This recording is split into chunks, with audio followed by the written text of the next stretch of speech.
Simon and I just got in off the boat and I have a beautiful basket of greenlit mussels. So simple preparation. I'm going to do it sort of French style. I'm going to steam them in seawater, which will take 4 or 5 minutes. I'm going to make a beurre fondue with vermouth, citrus, chive, sweet butter, and I'm just going to crack the shell. When the mussel opens, I'm going to crack the one side off, lay the side with the flesh on the plate, and then I'm going to fill each mussel shell with the beurre fondue. And then all you do is pick it up and eat it.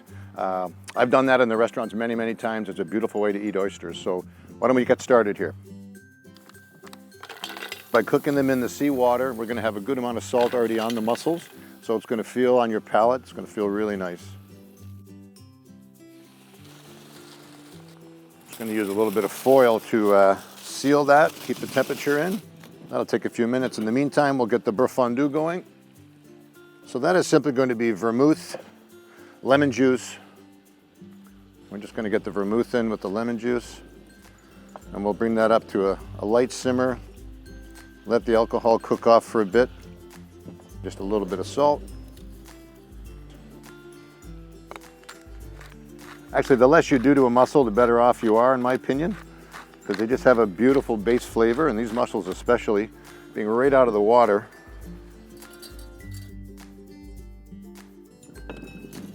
Now that's quite excellent. Got great acidity to it. So mussels are steamed, they've opened nicely, and I'm just going to leave the lid on for the meantime.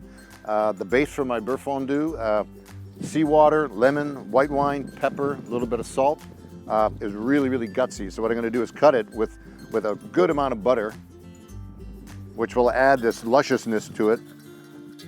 And this will emulsify into a very light sauce. And at the end, we'll add the chives. Just going to put a little bit over top of each mussel. So let's peel these off, and amazingly, these mussels have opened perfectly. They're going to crack the one side off, lay the side with the flesh on the plate, and that's that. There we go. So then I'm just going to drop this over top of the mussels. Just kind of liberally splash it around. This will all blend very nicely. And that really didn't take any more than 10 minutes. And there we go. Greenlit mussels, they look fantastic. Simon and I are going to have a few and a glass of wine and sit back and relax.